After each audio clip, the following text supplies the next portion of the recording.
बच्चों, आज का हमारा टॉपिक है accuracy and precision. Interesting topic है पर बड़ा कंफ्यूज करते हैं ये एक्यूरेसी एंड प्रिसीजन। पर अगर ये वीडियो आप एंड तक देखते हैं तो फिर आप कभी कंफ्यूज नहीं होंगे। तो चलिए स्टार्ट करते हैं। बच्चों, आपको पता ही है कि फिजिक्स में बहुत सारे एक्सपेरिमेंट्स होते हैं, मेजरमेंट्स होते हैं और रिजल्ट निकाले जाते हैं। तो जब भी किसी मेजरिंग इंस्ट्रूमेंट को यूज़ करके कोई मेजरमेंट किया जाता है तो रिजल्ट में कुछ ना कुछ अनसर्टेनिटी रह जाती है बच्चों, जिसको हम बोलते हैं एरर। एरर को हम अलग से पढ़ेंगे, अच्छा एक बड़ा टॉपिक है। पर एरर को समझने से पहले हमें एक्यूरेसी और प्रिसीजन का पता होना चाहिए। तो पहले हम इनको अच्छे से समझ लेते हैं। अब बात करते हैं एक्यूरेसी की। तो मैं आपको ये एग्जाम्पल से समझाऊंगी जिससे आपको और इजीली समझ में आ जाएगा। बच्चों, आप यहाँ पर एक स्केल देख रहे हैं जिसको मैंने खुद से ड्रॉ किया हुआ है और आप देख सकते हैं कि इस साइड ये जो लाइंस हैं इनका गैप है 1 सेंटीमीटर। मीन्स जो लीस्ट काउंट है इधर की साइड का ये है 1 सेंटीमीटर और इस साइड जो लीस्ट काउंट है वो 0.5 सेंटीमीटर है।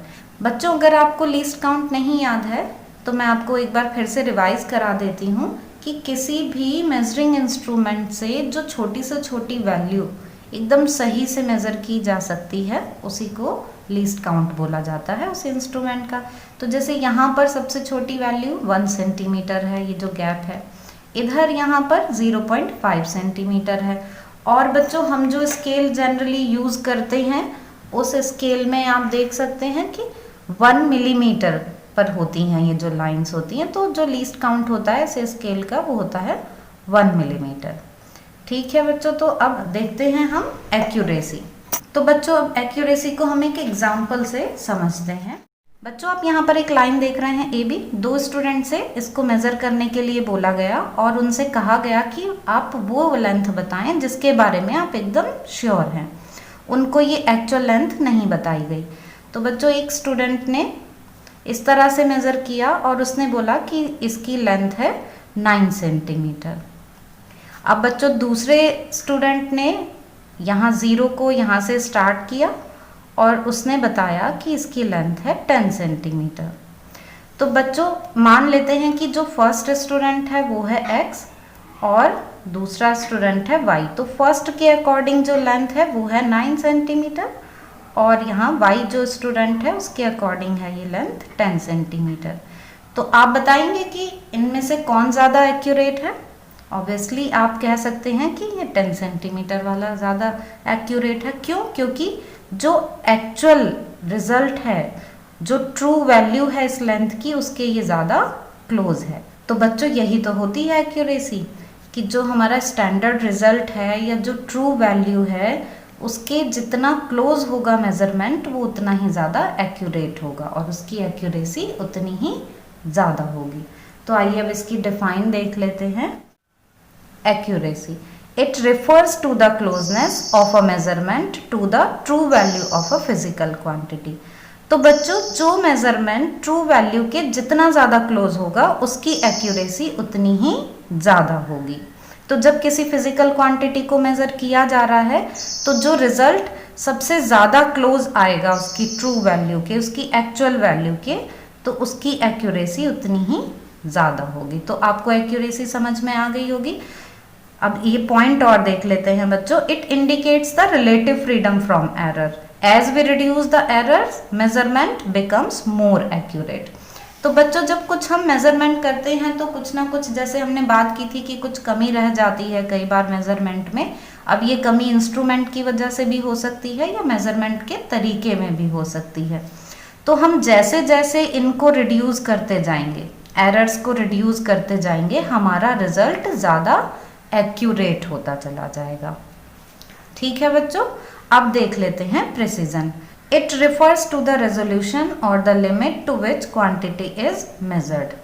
तो बच्चों, जिस लिमिट तक किसी क्वांटिटी को मेज़र किया जा सकता है ये उसका प्रिसीजन होता है। हम डेसिमल के बाद जितने ज़्यादा डिजिट तक मेजरमेंट कर सकते हैं तो उतना ही ज़्यादा प्रिसाइज रिजल्ट होता है। वो अभी हम और अच्छे से एग्जाम्पल से समझ लेंगे। दूसरा पॉइंट जो हमें इसमें ध्यान रखना है कि अगर हम रीडिंग्स बार बार ले रहे हैं, रिपीट कर रहे हैं मेजरमेंट को, तो उन रीडिंग्स में क्लोजनेस जितनी ज़्यादा होगी उतना ही ज़्यादा प्रेसिजन होगा।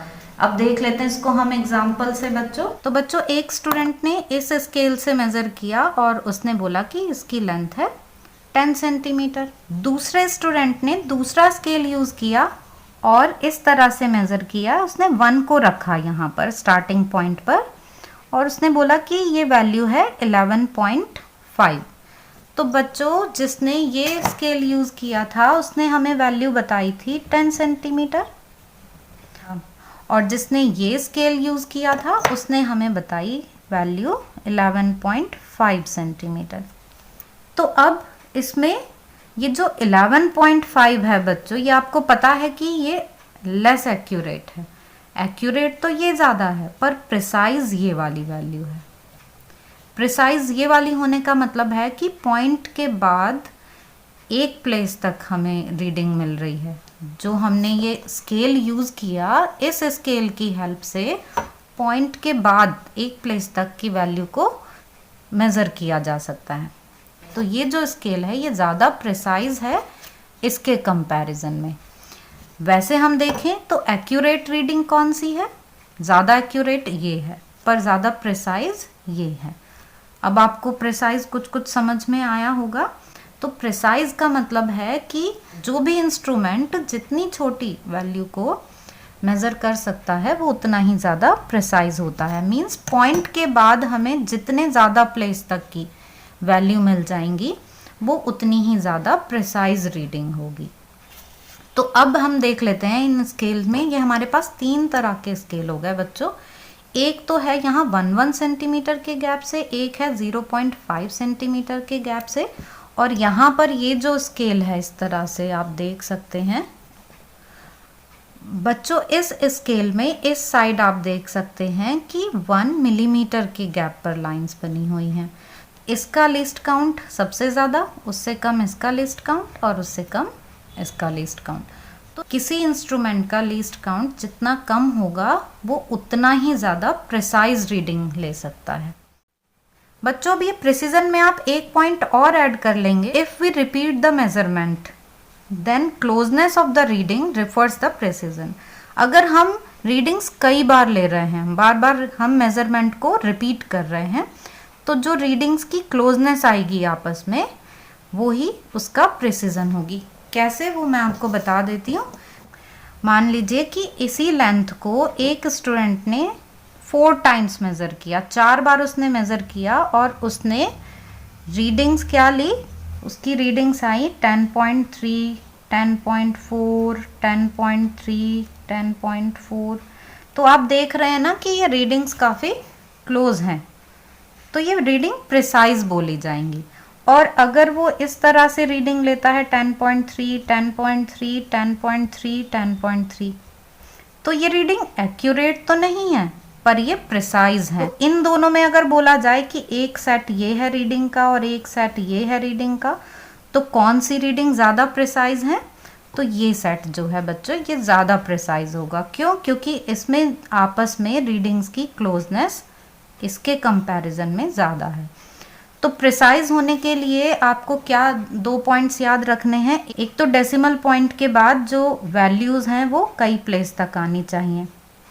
मींस इंस्ट्रूमेंट का लिस्ट काउंट कम से कम होना चाहिए, तो वो ज़्यादा प्रिसाइज वैल्यू देगा। और दूसरा क्या है बच्चों? रीडिंग्स की आपस में क्लोजनेस होनी चाहिए। बच्चों अभी हम एक एग्जाम्पल और करेंगे, उस एग्जाम्पल को करने के बाद आपके सारे कन्फ्यूज़न दूर हो जाएंगे, आपको सब अच्छे से क्लियर हो जाएगा। तो बच्चों हम देख लेते हैं इस एग्जाम्पल में क्या है। Suppose the true value of a certain length is near 3.67 centimetre. The readings taken by 4 students are given as. बच्चों यहाँ पर हमें कुछ रीडिंग्स गिवन है टेकन बाय 4 स्टूडेंट्स, और ये रीडिंग्स ली हैं उन्होंने इस एक्चुअल लेंथ की 3.67 सेंटीमीटर है जिसको उन्होंने मेज़र किया हुआ है। एक स्टूडेंट ने 4 रीडिंग्स ली हुई हैं। तो अब हम देख लेते हैं कि इनमें कौन सी रीडिंग ज़्यादा एक्यूरेट है और कौन सी ज़्यादा प्रिसाइज है। तो स्टूडेंट ए ने जो रीडिंग्स ली हैं उन रीडिंग्स को देखकर आपको पता चल रहा होगा कि जो इंस्ट्रूमेंट है उसका लीस्ट काउंट है 0.1 सेंटीमीटर। पॉइंट के बाद बस 1 प्लेस तक की रीडिंग्स है ना। तो और ये जो रीडिंग्स हैं हमारी इस रीडिंग के ऐसे कुछ क्लोज भी नहीं है, तो इसलिए ना तो ये प्रिसाइज है ना ही ये एक्यूरेट है। क्यों? क्योंकि यहाँ पॉइंट के बाद 2 डिजिट्स हैं, यहाँ पॉइंट के बाद एक ही है बस, तो इसलिए ये प्रिसाइज तो है नहीं। और एक्यूरेट क्यों नहीं है कि ये 3.6 है और यहाँ 3.4, 3.5, 3.7 इस तरह से हैं ये, इसलिए ये वाला जो सेट है ना तो ये प्रिसाइज है ना ही ये एक्यूरेट है। अब ये सेकंड देख लेते हैं हम, 3.34, 3.40, 3.38, 3.36। तो बच्चों ये रीडिंग्स आप देख रहे हैं कि पॉइंट के बाद 2 डिजिट्स हैं इसमें, और यहाँ भी पॉइंट के बाद 2 डिजिट्स हैं। मींस जो लीस्ट काउंट है इंस्ट्रूमेंट का वो 0.01 सेंटीमीटर तक का है, तो इसके कंपैरिजन में ये ज़्यादा प्रिसाइज है। तो ये रीडिंग प्रिसाइज तो है पर ये एक्यूरेट नहीं है, क्योंकि इससे वैल्यू से काफ़ी वेरी कर रही हैं ये। अब नेक्स्ट सेट देख लेते हैं। यहाँ पर जो रेजोल्यूशन है, या हम कहें कि जो लीस्ट काउंट है वो 0.1 सेंटीमीटर का है। तो 3.6, 3.6, 3.6, 3.6 ये रीडिंग्स ली हैं स्टूडेंट सी ने अपने चारों मेजरमेंट में। तो ये जो रीडिंग है बच्चों ये एक्यूरेट रीडिंग है कि यहाँ 3.6 आ रहा है, यहाँ भी 3.6 है, पर ये प्रिसाइज नहीं है। एक्यूरेट तो है ये, पर ये प्रिसाइज नहीं है। क्यों? क्योंकि पॉइंट के बाद एक ही डिजिट है यहाँ पर। अब ये लास्ट सेट देख लेते हैं। तो ये जो लास्ट सेट है इसमें हमें जो वैल्यूज़ हैं वो 3.67, 3.66, 3.67, 3.67 ये स्टूडेंट डी ने ली हैं रीडिंग्स। तो आप देख रहे हैं कि यहाँ पॉइंट के बाद 2 प्लेस तक भी रीडिंग है, और देखिए ये 3.67, 3.67, 3.67 रिपीट भी हो रहा है, रिपीटेशन भी है, और जो ट्रू वैल्यू है उससे क्लोज भी है वैल्यू। ये देखिए बस एक ही है जो 3.66 है, बाकी तो एग्जैक्ट वैल्यू है। तो ये जो फोर्थ सेट है रीडिंग का स्टूडेंट डी का, ये प्रिसाइज भी है और एक्यूरेट भी है। अब जो ए रीडिंग का सेट है ये ए स्टूडेंट के लिए, क्या वो एक्यूरेट है? नहीं है। प्रिसाइज है? नहीं है। अब बी के लिए देख लेते हैं। बी प्रिसाइज तो है पर एक्यूरेट नहीं है। सी रीडिंग जो है, सी रीडिंग एक्यूरेट है पर प्रिसाइज नहीं है, और जो यहाँ पर ये डी के लिए रीडिंग है वो प्रिसाइज भी है और एक्यूरेट भी है। तो आई होप कि इस एग्जाम्पल से आपके सारे डाउट्स क्लियर हो गए होंगे। फिर भी हम एक यहाँ पर फिज़िक्स से अलग एक जनरल एग्जाम्पल से इनको और समझ लेते हैं, और आपको वो ज़रूर इंटरेस्टिंग लगेगा। तो आप यहाँ पर एक डार्ट बोर्ड देख रहे हैं, इसकी हेल्प से भी हम एक्यूरेसी और प्रिसीजन को अच्छे से समझ सकते हैं।